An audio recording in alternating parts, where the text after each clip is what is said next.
Boa noite a todos. Então, boa noite a todos, boa noite ao Washington, ao Anderson que estão aí presente aí, e todos aqueles que irão ver mais para frente, né?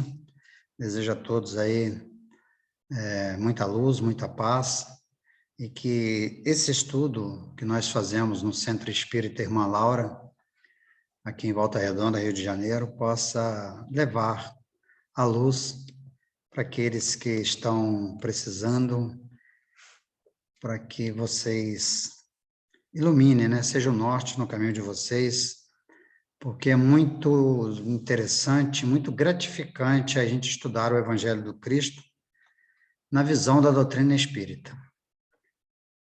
Então, nós vamos iniciar aqui o nosso estudo desta noite. Eu lembro a todos que aquele que quiser, né, coloque uma águazinha aí, no copo, a minha já está aqui, porque no momento em que nós estamos fazendo o nosso estudo, nós estamos ali seguindo as orientações do Cristo, né? Que Jesus falou: onde estiver reunido 2 ou mais em meu nome, ali eu estarei, mesmo que virtual. Então, Jesus vai estar conosco, os espíritos iluminados, os espíritos de luz, estarão conosco, irmã Laura, e aí essa água é fluidificada, e depois você pode tomar a água, que ela vai ser, né, uma água assim que vai te ajudar, vai te auxiliar, tanto no seu corpo físico como espiritual, e também pode colocar um pouco no filtro e ir bebendo ao longo da semana, tá?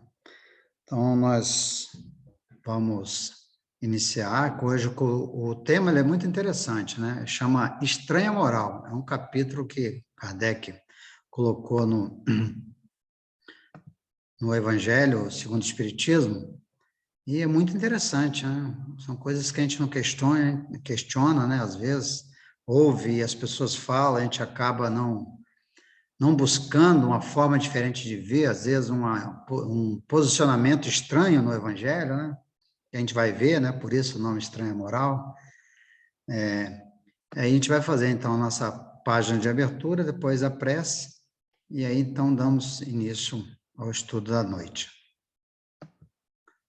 Eu vou ler aqui uma página do livro Fonte Viva, do item 58, que tem o título Discípulos. E qualquer que não levar a sua cruz e não vier após mim, não pode ser meu discípulo. Isso quem falou foi Jesus, e está no Evangelho de Lucas, capítulo 14, versículo 27. Os círculos cristãos de todos os matizes permanecem repletos de estudantes que se classificam no discipulado de Jesus com inexcedível entusiasmo verbal, como se a ligação legítima com o Mestre estivesse circunscrita a problema de palavras. Na realidade, porém, o Evangelho não deixa dúvidas a esse respeito. A vida de cada criatura consciente é um conjunto de deveres para consigo mesmo, para com a família, de corações que se agrupam em torno dos seus sentimentos e para com a humanidade inteira. E não é tão fácil desempenhar todas essas obrigações com a aprovação plena das diretrizes evangélicas. Imprescindível se faz eliminar as arestas do próprio temperamento, garantindo o equilíbrio que nos é particular, contribuir com eficiência em favor de quantos nos cercam o caminho, dando a cada um o que lhe pertence, e servir a comunidade de cujo quadro fazemos parte. Sem que nos retifiquemos, não corrigiremos o roteiro em que marchamos. Árvores tortas não projetam imagens irrepreensíveis. Se buscamos a sublimação com o Cristo, ouçamos os ensinamentos divinos. Para sermos discípulos dele, é necessário nos disponhamos com firmeza a conduzir a cruz de nossos testemunhos de assimilação do bem, acompanhando-lhe os passos. Aprendizes existem que levam consigo o madeiro das provas salvadoras mas não seguem o Senhor por se confiarem à revolta através do endurecimento e da fuga. Outros aparecem seguindo o mestre nas frases bem feitas, mas não carregam a cruz que lhes toca, abandonando-a à porta de vizinhos e companheiros. Dever e renovação, serviço e aprimoramento, ação e progresso, responsabilidade e crescimento espiritual, aceitação dos impositivos do bem e obediência aos padrões do Senhor. Somente depois de semelhantes aquisições é que atingiremos a verdadeira comunhão com o Divino Mestre, que é o nosso Mestre Jesus. Emmanuel tem cada página assim que eu sou apaixonado. Eu encaminho essas páginas diariamente para os nossos grupos, né? Sobre esses livros que o nosso querido Chico psicografou, e Emmanuel dando assim, vários exemplos do Evangelho, muito toca fundo no nosso coração. Hoje mesmo eu mandei uma mensagem das 18 horas, achei uma mensagem muito profunda, e ela nos ensina muito. Então vamos agora levar os nossos pensamentos até Jesus, nosso mestre querido, até a nossa querida irmã Laura, coordenadora dos trabalhos espirituais do Centro Espírita Irmã Laura, e também os nossos mentores, esses abnegados amigos que estão sempre conosco, nos conduzindo sempre para o caminho do bem. Que a tua paz, Mestre Jesus, se faça em nós, que só possa nos envolver com essa energia de tanto carinho, de tanto amor que o Senhor tem pela gente, nos abraçando a nossa família, os nossos amigos, e todos aqueles que estão nos ouvindo neste momento, que eles possam se sentir também abraçados e sentir a tua energia, as tuas vibrações. E assim, Mestre, em teu nome, em nome dos mentores amigos, em nome de Laura, nós pedimos a permissão para iniciarmos nosso estudo desta noite. Que assim seja, graças a Deus. Então, vamos lá, gente. Vamos lá para o nosso estudo dessa noite. Como eu falei, o tema é estranha moral. Mas antes, a gente vai só passar aqui rapidinho, relembrar o estudo da semana passada, Buscai e Achareis, né? Foi o nosso amigo Jorge Caldeira. E eu vou só dar uma relembrada aqui em coisa rápida, né? Que esse tema, Buscai e Achareis, nessa passagem do Evangelho de Mateus, ele diz o seguinte, olha, Jesus nos diz, pede e se vos dará, buscai e achareis, batei e a porta vos abrirá, porquanto quem pede, recebe, quem procura, acha, e aquele que bate a porta, abrir-se-á. Vejam vocês que ele está sempre nos colocando em uma condição de ação, do verbo agir aqui, né? Porque você tem que pedir, senão nada vai acontecer. Você tem que bater para a porta abrir, porque senão ela não vai abrir. Ou seja, eu tenho que ter uma atitude, eu tenho que fazer algo para que essa porta, que nós pretendemos que ela se abra, esse caminho que a gente quer buscar, ele apareça, ele nos transforme, mas nós temos que fazer a nossa parte, que é exatamente a ação. É por isso que Jesus coloca essa ação, olha, bate a porta, a porta se abre. Buscai e achareis. Deus conhece as nossas necessidades e a elas provê, como for necessário. O homem, porém, insaciável nos seus desejos, nem sempre sabe contentar-se com o que tem. O necessário não lhe basta, reclama o supérfluo. Isso quem falou foi Allan Kardec, tá? Nesse capítulo Buscai e Achareis, né? No Evangelho, segundo o Espiritismo. Então, nós sempre querendo, mas não agindo, não fazendo a nossa parte. Então, que todo esse estudo feito pelo nosso irmão Caldeira possa nos fazer refletir, né? O que nós estamos fazendo? Qual a nossa atitude? Qual a nossa ação para que a gente consiga aquilo que a gente quer? E nós estamos sabendo pedir? né? Também tem uma parte aqui que fala sobre o ouro, né? Nós estamos buscando o quê da nossa vida, né? O título é Não vos afadigueis pela posse do ouro. O que nós estamos querendo? O que nós estamos pedindo? Nós estamos querendo o tesouro do mundo ou o tesouro do céu? A gente fiquemos nessa reflexão. E aí nós vamos, então, começar o nosso estudo da noite, que está com o assunto dessa estranha moral.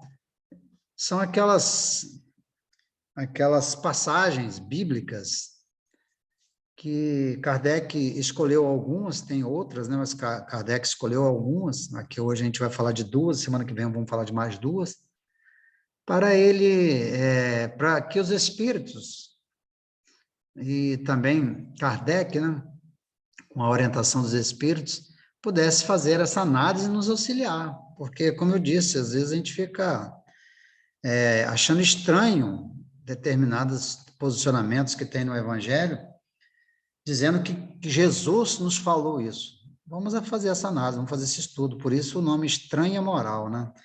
Então, ele tem essa passagem. Hoje nós vamos falar, olha, são 4 temas esse capítulo. É odiar os pais, abandonar pai e filhos, que é a primeira parte que a gente vai estudar. A segunda da semana que vem é deixar os mortos o cuidado de enterrar os seus mortos. E também não vim trazer a paz, mas a divisão. Não são tópicos, né? Títulos estranhos? É muito engraçado isso, né? Odiar os pais. Vamos ver, né? Hoje a gente vai falar, então, odiar os pais, abandonar pai, mãe e filhos. E aí a gente fica analisando, né? Pensando, e muitas pessoas não fazem esse tipo de questionamento, né? O bom da doutrina espírita é isso. A doutrina espírita, ela veio realmente retirar esse véu, não podemos perguntar, podemos e devemos, é assim que a gente desenvolve a nossa inteligência, através da busca desse conhecimento, e quando a gente começa a conhecer, automaticamente a gente, apoiado no Evangelho, a gente começa também a nossa evolução moral, não só a evolução intelectual. Pelo menos esse é o desejo do Evangelho, né? Então, quando está lá nesse capítulo 23, né? Odiar os pais, o Evangelho de Lucas, no capítulo 14, versículos de 25 a 27 e o 35, que diz o seguinte: como nas suas pegadas caminhasse grande massa de povo, Jesus, voltando-se, disse-lhes: se alguém vem a mim e não odeia o seu pai, a sua mãe, a sua mulher e seus filhos, os seus irmãos e irmãs, mesmo a sua própria vida, não pode ser meu discípulo.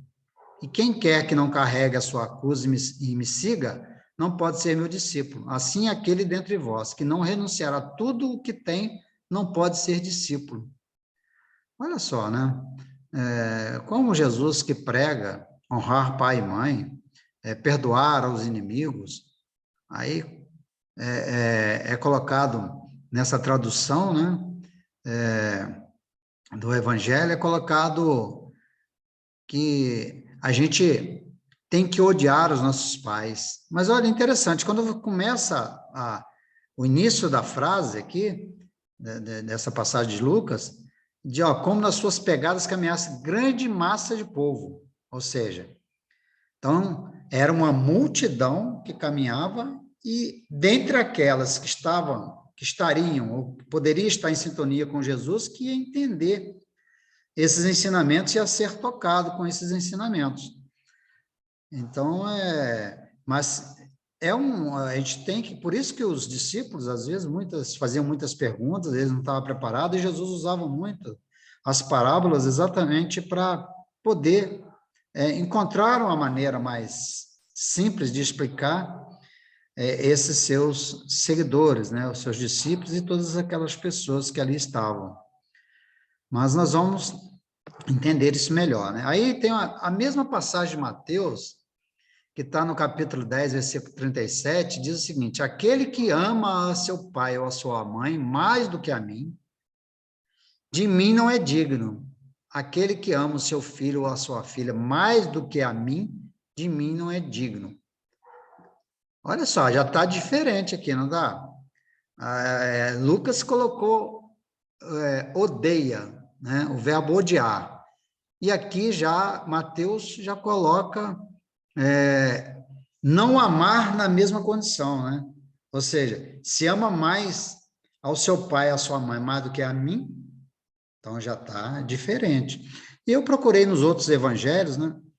Às vezes eu pesquiso na Bíblia de Jerusalém, e aí também eu pesquisando eu vi que essa passagem só usa esse termo odiar somente no Evangelho de Lucas. Eu achei muito, né, engraçado, mas estranho, né? E assim, vamos ver o que Kardec nos fala para dar uma luz para a gente aqui, para ver aonde a gente pode chegar. Porque você olha assim, à primeira vista, você fica, né? Eu não vou dizer assustado, né? Mas você fica assim, tem algo estranho, né? Por isso o próprio título, né? Estranha moral. Então vamos ver por que que ele usou esse termo, né? O Lucas em seu Evangelho. Aí Kardec vem e fala para a gente, ó, certas palavras, aliás, muito raras, atribuídas ao Cristo, fazem tão singular contraste com seu modo habitual de falar, que instintivamente se lhes repele o sentido literal sem que a sublimidade da sua doutrina sofra qualquer dano. Escritas depois da sua morte, o Evangelho, né, começou no ano 70, depois de Cristo, né? Escrita depois da sua morte, pois que nenhum dos evangelhos foi redigido enquanto ele vivia. Lícito é acreditar-se em casos como este. O fundo do seu pensamento não foi bem expresso. Ou que não é menos provável o sentido primitivo, passando de uma língua para outra, há de ter experimentado alguma alteração. Basta que um erro haja cometido uma vez para que os copiadores o tenham repetido, como se dá frequentemente com relação aos fatos históricos. Não, olha só que interessante, e é uma verdade, né? Se você for fazer uma análise, essa questão do dialeto, né? A questão de você no próprio Brasil, né? Se você está aqui na região sudeste e vai lá para o lado da região norte, nordeste, eles às vezes uma coisa que você fala aqui é totalmente diferente lá, porque nós somos um país muito grande e pode acontecer. E aí eu fui buscar também uma pesquisa, né? Olhando, né? A gente pesquisa para preparar esse estudo, e aí a comparação da língua portuguesa de Portugal com a nossa.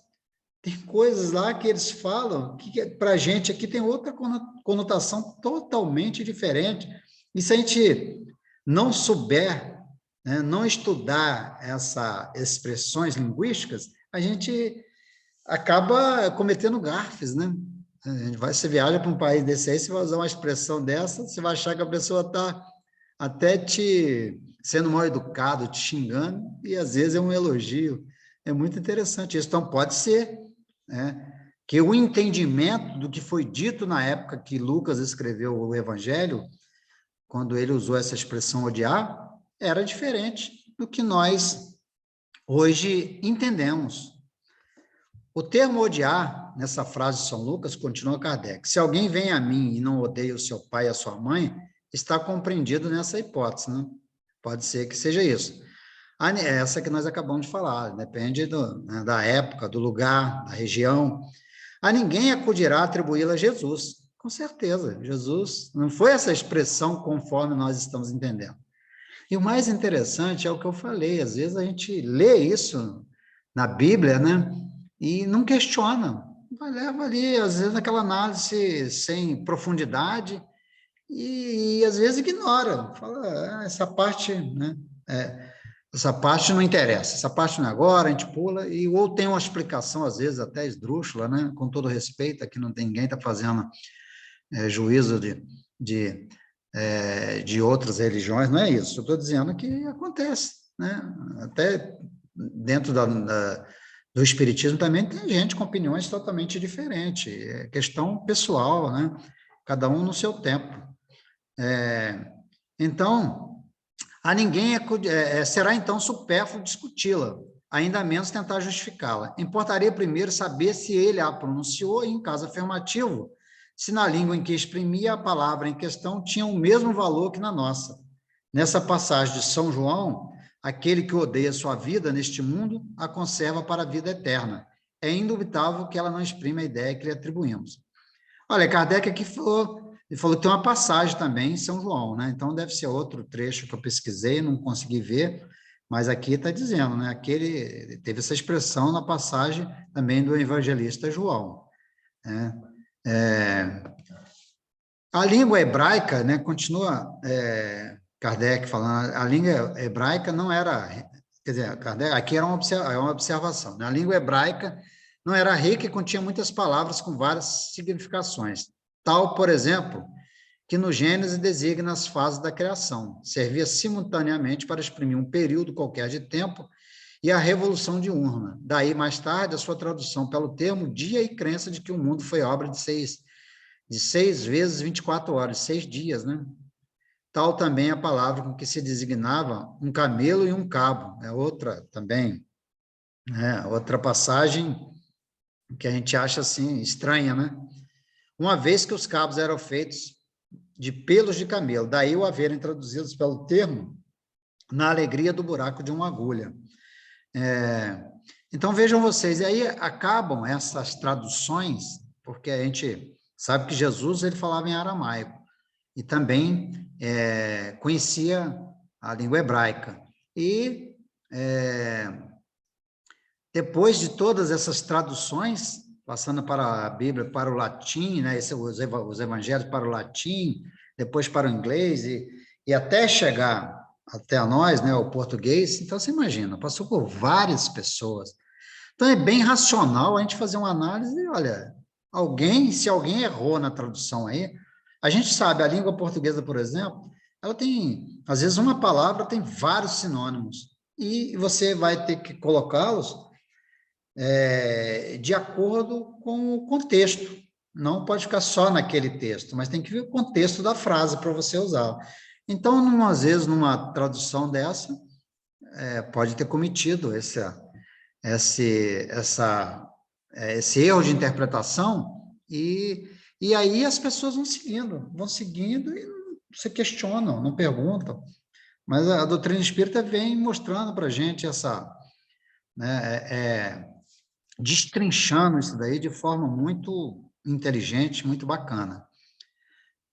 Aqui eu vou também... Você vê, olha, Kardec, quando fez esse trabalho, ele, quando escreveu esse capítulo, né, compilou esse capítulo, ele foi buscar ajuda de um amigo, né, que era especialista na língua, no hebraico, e chamado Senhor Pesani, e inclusive tem essa nota no livro está aqui, está no Evangelho, né? No Evangelho segundo o Espiritismo. Então tem essa nota, é muito interessante. Então, não olhem para a minha tradução, não ouça a minha tradução, né? Eu vou ler do jeito que eu entendo, aqui em grego e também em latim, né? Só para tentar explicar o que está escrito lá no Evangelho, né, com todas as minhas limitações, que eu peço desculpas. Ele diz o seguinte, olha, essa observação. Ele fala, non odit, né, non odit em latim, e também kai misei em grego, não quer dizer odiar, porém amar menos. O que o verbo grego, misem, exprime, ainda melhor o expressa o verbo hebreu, de que Jesus se há de ter servido. Esse verbo não significa apenas odiar, mas também amar menos. Não amar igualmente tanto quanto a um outro. Então, olha, aí já tem uma diferença muito grande, né? Então, não é o termo usado por Jesus. O termo odiar, não foi isso que ele usou, mas amar menos. Isso é normal, né? No dialeto siríaco, que é a antiga língua semítica, né, dos semitas, do qual dizem Jesus usava com mais frequência, ainda melhor acentuada essa significação. Nesse sentido é que o Gênesis, no capítulo 29, versículo 30 e 31, diz: E Jacó amou também mais a Raquel do que a Lia. E Jeová, vendo que Lia era odiada, né, usou esse termo, ele fala, é evidente que o verdadeiro sentido aqui é menos amada. Não é que ele odiava a Lia, né? Jacó eram as duas esposas de Jacó, né? E aí, não é que ele odiava, ele gostava mais da Raquel, né? Então, essas perguntas, então ele gostava mais, não é odiava. Em muitas outras passagens hebraicas, e sobretudo siríacas, o mesmo verbo é empregado no sentido de não amar tanto quanto a outro, de sorte que fora contrassenso traduzi-lo por odiar, que tem outra acepção bem determinada. O texto de São Mateus, aliás, afasta toda dificuldade, foi o que eu comentei no início, né? O de Mateus já está totalmente diferente. Então, já abre aqui também uma outra visão, né? Então, não vamos falar que não foi Lucas que escreveu isso, foi uma possível tradução, porque fica totalmente incoerente, né, usar esse termo odiar. Então, foi alguém que foi traduzir e acabou colocando, em vez de gostar menos, odiar. E aí o contexto fica totalmente diferente. Mas a gente começa a entender de uma outra forma, né? E Kardec continuou, cumpre aos demais, se atenda aos costumes e ao caráter dos povos, pelo muito que influem sobre o gênio particular de seus idiomas. Sem esse conhecimento, escapa a miúde o sentido verdadeiro de certas palavras. De uma língua para outra, o mesmo termo se reveste de maior ou menor energia. Pode, numa, envolver injúria ou blasfêmia, como eu falei, essa questão de Portugal, né, o português de Portugal e o português do Brasil. E carecer de importância noutra, conforme ideia que suscite.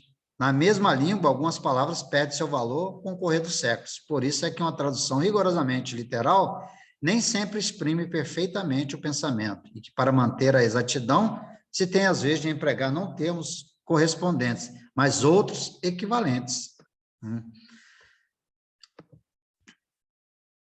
E essas notas encontram aplicação especial na interpretação das Santas Escrituras, e em particular dos Evangelhos.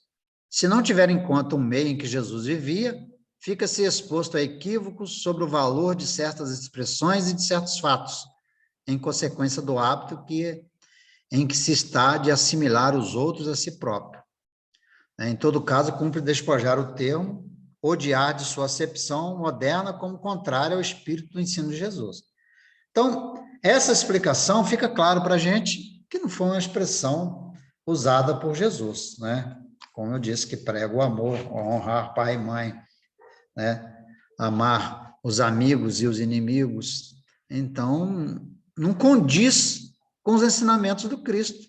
Basta que a gente tenha essa percepção e esse entendimento, e a gente vai ver que não é cabível que a gente possa fazer uma interpretação, né, sem uma análise aprofundada. Então, fica muito clara isso, a doutrina espírita vem trazer isso para a gente, e deixa, então, essa passagem de odiar pai e mãe, assim, confortando o nosso coração através desses entendimentos, né? E aí ele usa depois a segunda parte, né? O segundo subitem, que é abandonar pai, mãe e filhos. Aquele que houver deixado pelo meu nome, sua casa, os seus irmãos ou suas irmãs, ou seu pai ou sua mãe, ou sua mulher ou seus filhos, ou suas terras, receberá o cêntuplo de tudo isso e terá por herança a vida eterna. Passagem de Mateus, capítulo 19, versículo 29. Né?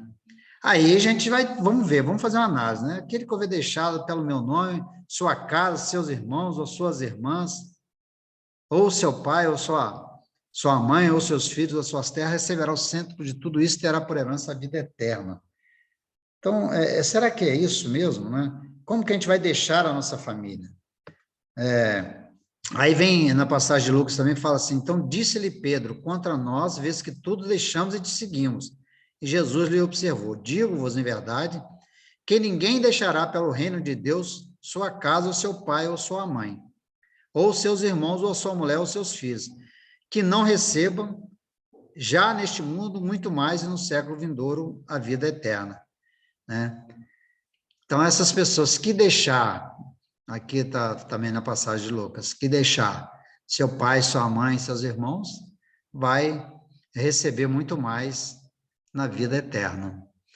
E aí a gente começa, né, a pensar, vamos fazer uma análise, né, de como a gente vai entender isso, como a gente vai deixar a família, abandonar pai, mãe e filhos, para que a gente possa seguir Jesus. Aí, né, a gente fica pensando, vamos ver o que Kardec fala, mas a gente já fica assim, tem um certo sentido, né? Porque aí a gente vai, talvez até tenha aqui esse comentário, a gente vai começar a entender, a separar a família espiritual da família parental, ou seja, a família que nós hoje estamos constituídos, estamos inseridos nela, nem sempre é uma família espiritual. Às vezes Deus dá a oportunidade da gente reencarnar num lar para ser auxiliado, para ser evangelizado, ou para evangelizar, né? Ou para fazer a diferença, aquele que procura seguir os ensinamentos do Cristo. Então, e também tem vários outros exemplos aí, né, que a gente pode citar. A gente também não sai de casa, não abandona pai e mãe, quando a gente, por exemplo, se casa. A gente sai do lar, né? Vai para constituir a nossa família, muitos vão para distante, às vezes fica totalmente distante dos pais. Eu tenho isso na minha família, né? Tem um irmão meu que, com 20 anos, foi lá para a Bahia e ficou lá, né? Tantos anos, e muitos anos, né? E nem sempre podia vir ver, aí eu não sei o motivo, ele que tem que saber, né? E ficava lá ficou anos e anos sem ver os pais, né? Naquela época não tinha celular igual tem hoje, né? Que a gente pode fazer, igual a gente está fazendo aqui agora, se ver, conversar. Então, mas não é tão assim já, para seguir o Cristo, né? Às vezes eu tenho que deixar o caminho, né? Eu tenho que deixar a família. Por quê? Porque eu estou seguindo, não é que eu vou abandonar só por seguir o Cristo, mas depende de vários motivos, é que a gente vai entender. Mas esse abandonar é entre aspas, né? Porque a gente pode também estar longe, mas o coração, o sentimento, as preces que fazemos nos conecta aos nossos pais e aos nossos filhos. Kardec fala, sem discutir as palavras, deve-se aqui se procurar o pensamento, que era evidentemente este, os interesses da vida futura, olha só, prevalece todos os interesses e todas as considerações humanas. Então, seguir o Cristo é a gente deixar de lado as coisas do mundo e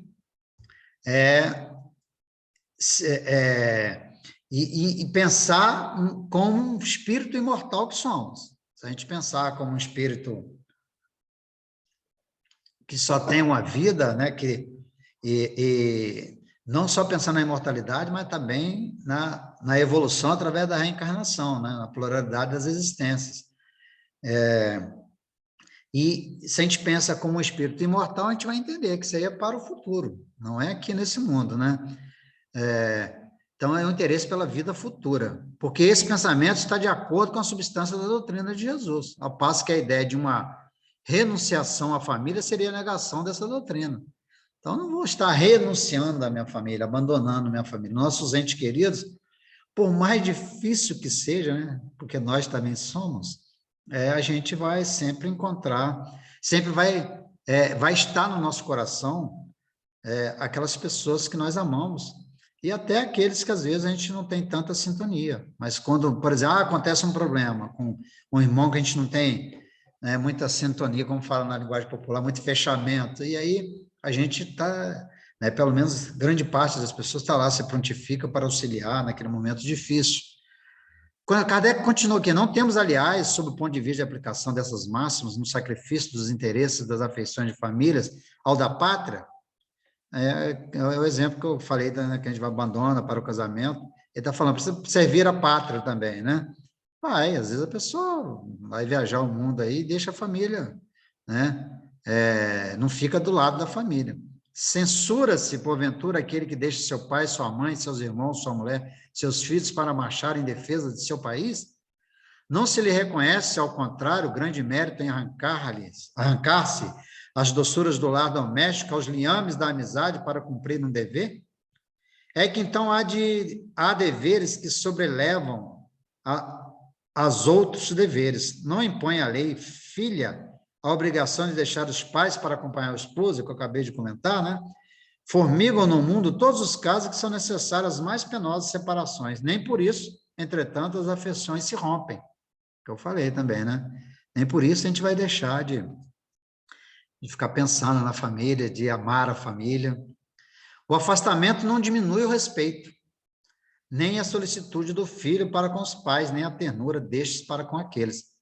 Então, quando a gente ama, mesmo que a gente esteja longe, né?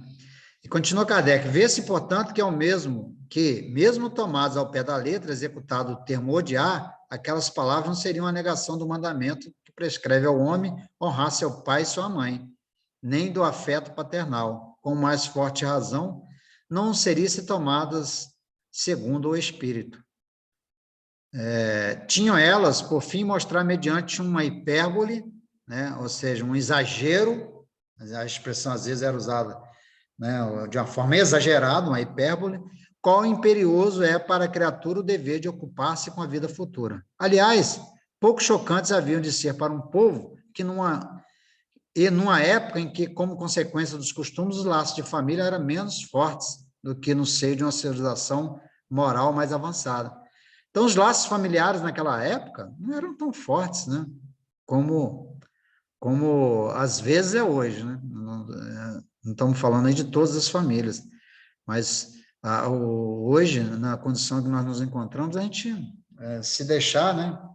A gente está sempre querendo ficar do lado da família, e às vezes nós temos uma atitude egoística, porque impede o crescimento daquele espírito, que antes de ser nosso filho, é um espírito em evolução. Antes de ser nosso filho, é filho de Deus, e todos somos filhos de Deus e temos as mesmas oportunidades. Por isso que a gente também não tem que prender a ficar ao nosso redor a família obrigando, né? Ela fica se ela desejar, se ela achar, né, que ela se sente bem, ela tem que ter tem o livre-arbítrio dela, tem que, como eu brinco, falo, tem que levantar voo, né? Porque aí vai crescer, vai progredir, não somente intelectualmente, mas também, né, muitas das vezes, moralmente, se ela teve princípios durante a sua educação quando estava estava sendo orientada por nós, pelos pais, né? Pela família. Esses laços mais fracos nos povos primitivos fortalecem com o desenvolvimento da sensibilidade e do senso moral. A própria separação é necessária ao progresso, eu acabei de falar, né? Assim, as famílias como as raças se abastardam desde que não se entrecruzem, não se enxertem umas às outras. Essa é uma lei da natureza, tanto no interesse do progresso moral, como no progresso físico, né? Aqui as coisas são consideradas apenas do ponto de vista terreno. O espiritismo nos faz ver de mais alto, mostrando serem os do espírito e não do corpo os verdadeiros laços de afeição, que aqueles laços não se quebram pela separação nem mesmo pela morte do corpo, que se robustece na vida espiritual pela depuração do espírito, verdade consoladora, da qual grande força aure as criaturas para suportarem as vicissitudes da vida, né? As mudanças da vida, os altos e baixos da vida. Aí eu preparando essa palestra aqui, esse estudo, né? E aí eu até comecei a ouvir aquela música que eu gosto muito do Oswaldo Montenegro, né? Ouvindo A Lista, né? É interessante aquela letra, né? E fala como que a gente, ora, pensa de um jeito e depois de outro, né? Então, o Anderson deve conhecer essa música, eu acho com certeza também, mas se não conhecer, depois vocês ouçam ela aí, que eu sou fã do Oswaldo Montenegro, cara, acho ele um verdadeiro poeta. Então, continuando... Vou pegar a letra aqui. Vai pegar a letra? Ela é muito, muito legal, cara. Eu estava até ouvindo ela aqui. E aí, para a gente poder entender melhor, né, vai dar aqui uma luz para a gente, que aí nós já estamos, deixa eu ver aqui, nós estamos já praticamente encerrando, mas a gente vai pegar aqui uma luz com o nosso querido Emmanuel. Que, aliás, rapaz, eu estava vendo, né, pesquisando, e aí eu vi no NEP, né, o Haroldo Dutra falando que saiu agora. Quer dizer, agora não, né? Porque o NEP, não sei, eu não lembro qual a data que ele foi, que se foi dado esse estudo, eu não me atentei à data, né? Mas tem o Evangelho, todo o Evangelho de Emmanuel, né? Que Emmanuel traduziu em 7 livros, rapaz. Eu vou comprar assim que possível esses livros, que é fantástico. O Haroldo estava falando da dificuldade que eles tinham no NEP para pesquisar, para as fontes, pegar aquelas fontes confiáveis, e agora vem Emmanuel com esses 7 livros, né? E mostrando todo o evangelho, rapaz, que bacana, né? A interpretação dele. E aqui ele vai dar uma sobre renunciar, né?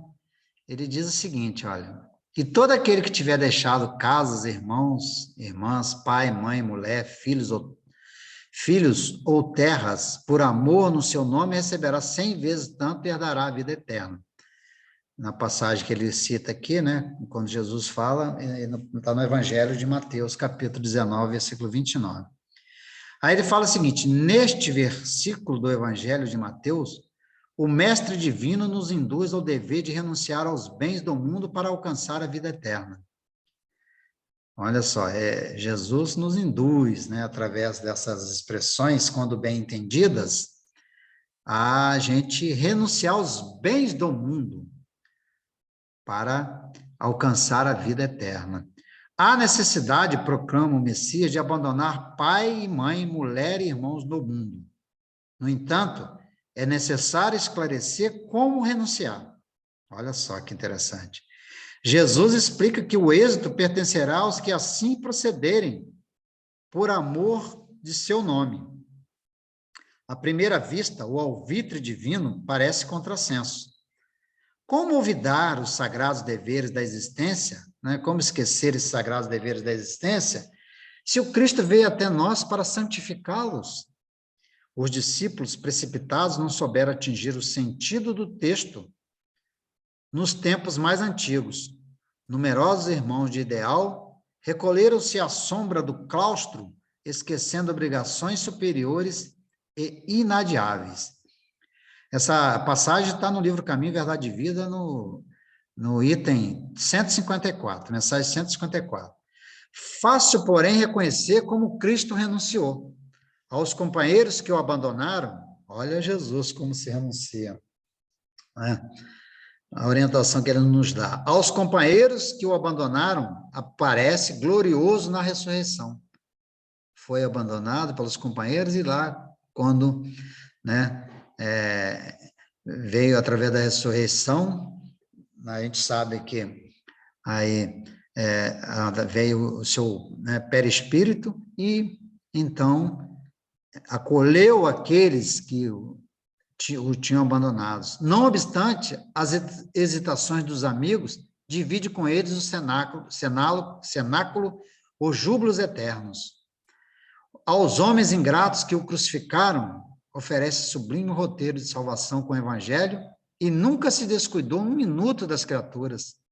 Então, olha só, Jesus, ele não pensa só nas vítimas, não, também nos algozes, aqueles, né,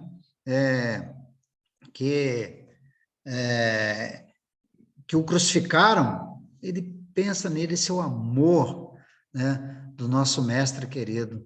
E às vezes eu lembro isso, né, quando a gente faz, às vezes as nossas preces, a gente fala muito por aqueles que são as vítimas, mas os algozes também são dignos de prece para que eles sejam orientados, para que eles sejam iluminados para mudar de direção. O mestre já havia isso, né?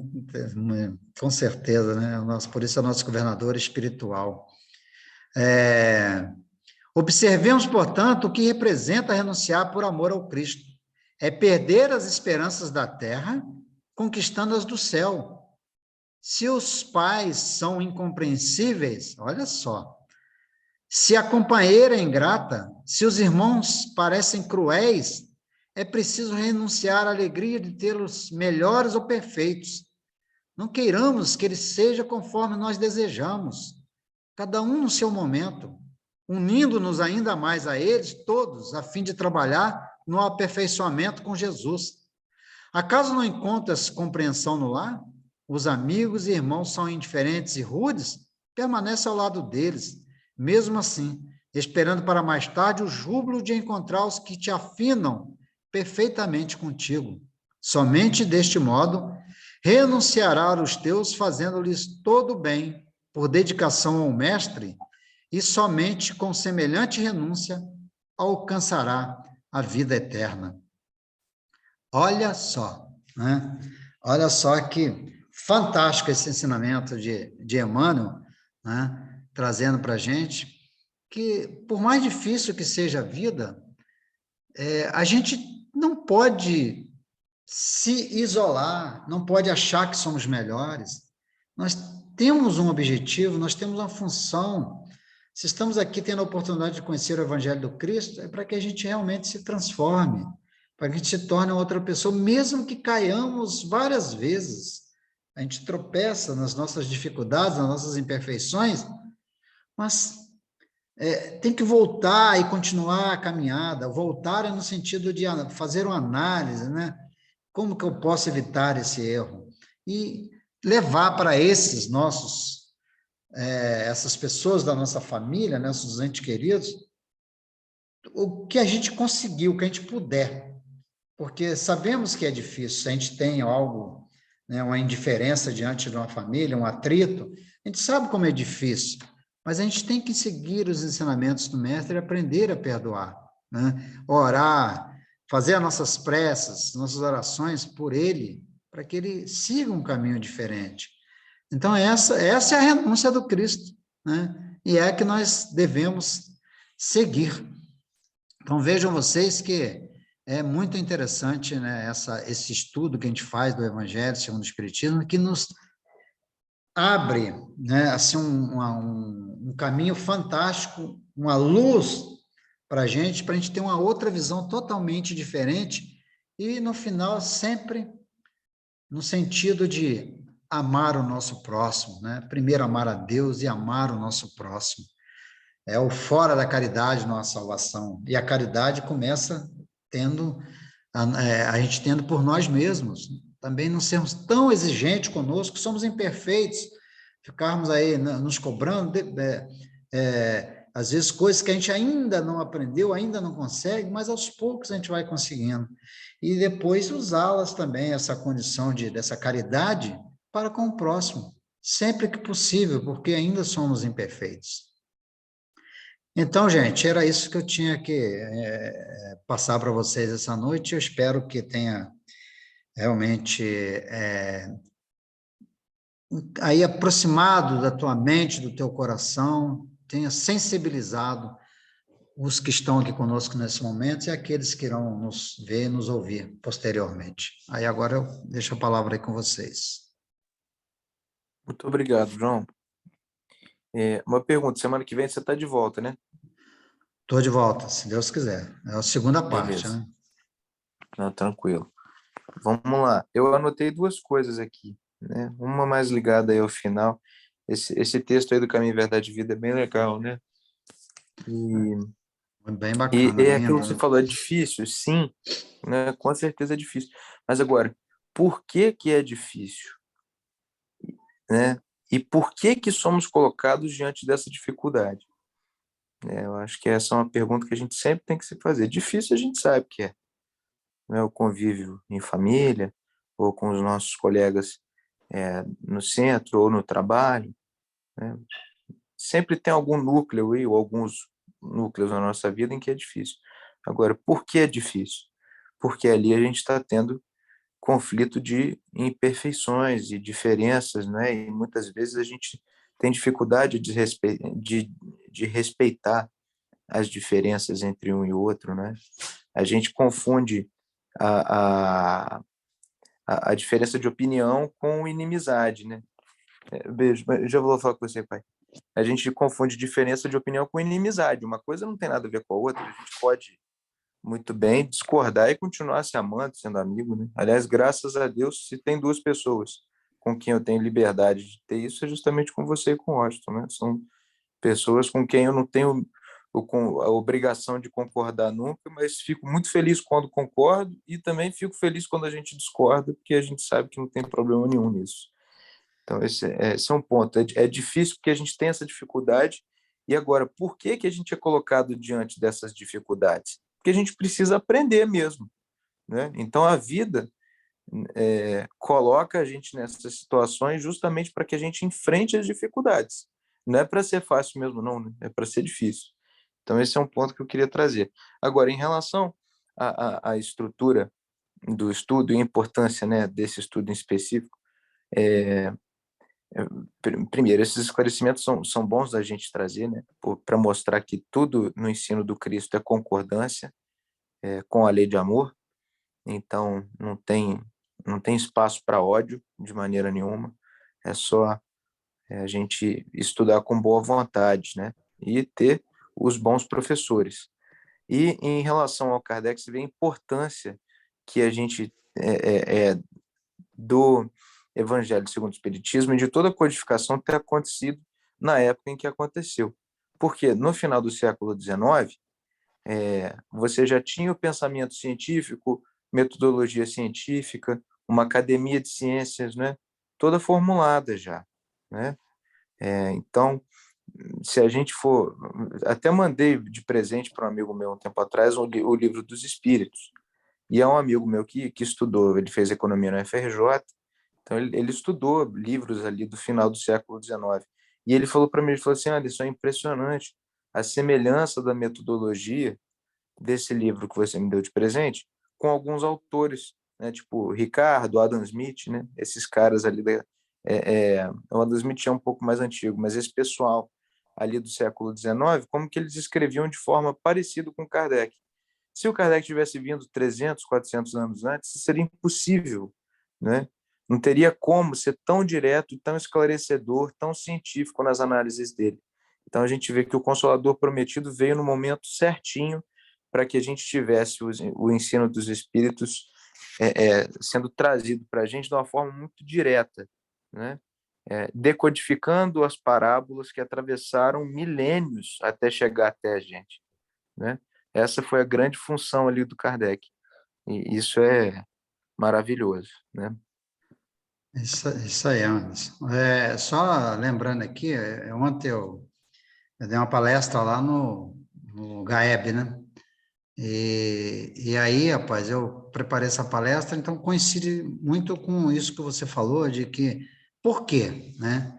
Que nós temos essa dificuldade de relacionamento. Aí, são três questõezinhas que estão no Livro dos Espíritos que a gente tem que fazer uma análise, né? A 785, que diz o seguinte: qual o maior obstáculo ao progresso? O orgulho e o egoísmo, né? Então, aí você vai na 913, dentre os vícios, qual que se pode considerar radical? Já o dissemos muitas vezes, o egoísmo. Aí você vai na última do Livro dos Espíritos, 1019. O reinado do bem poderá se implantar algum dia na Terra?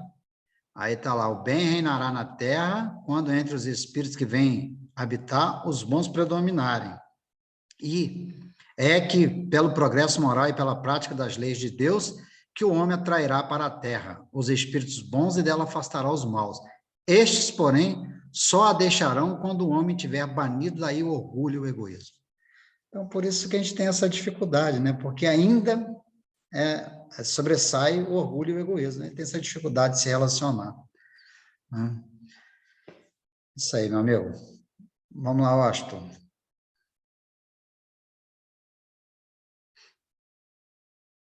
Washington, seu microfone está fechado aí. Estava falando que o estudo, sem dúvida, maravilhoso, estava preocupado, de alto nível. E também as colocações do Anderson, umas observações muito interessantes. E nessa que eu mais me pego é a convivência em família. Já é muito difícil a gente conviver com a família, né? Porque são vários pensamentos, opiniões, e, às vezes, dentro da nossa própria família, um não respeita a opinião do outro. Então, se a gente conseguir fazer a lição de casa direitinho, aí a gente vai conseguir também conviver com o nosso próximo, né? Então, é muito importante isso, trabalhar, a gente cada vez mais, e pensar que todos nós somos imperfeitos, né? Estamos aqui para nos melhorar, principalmente a condição moral. Então, essa é a minha observação. É verdade, eu acho.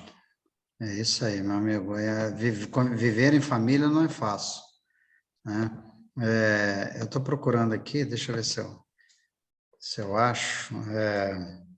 Um, ah, então, você colocou falando sobre família, aí não perca o próximo capítulo, que vai ser o segundo tema que a gente vai apresentar aqui. Não vim trazer a paz, mas a divisão. E a gente vai entender um pouquinho melhor sobre isso, meu amigo. Então, tá bom, vamos assim, então, encerrar nosso estudo. Você quer fazer a prece para a gente, Austin, por favor? Posso sim, João. Jesus, nosso irmão, Deus, nosso Pai, irmã Laura, seus trabalhadores de luz, encarnado e desencarnado, queremos agradecer essa oportunidade de estarmos reunidos para estudar os ensinamentos do nosso Mestre Jesus.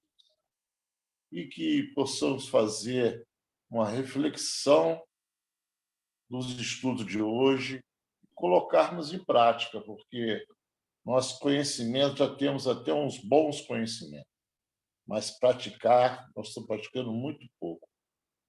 Então, que a gente possa concentrar nesse ensinamento, nessas palavras, e cada dia melhorar um pouquinho mais, principalmente dentro da nossa família. E que nós possamos encerrar o estudo agradecendo cada vez mais essas oportunidades. E que assim seja, graças a Deus. Graças a Deus.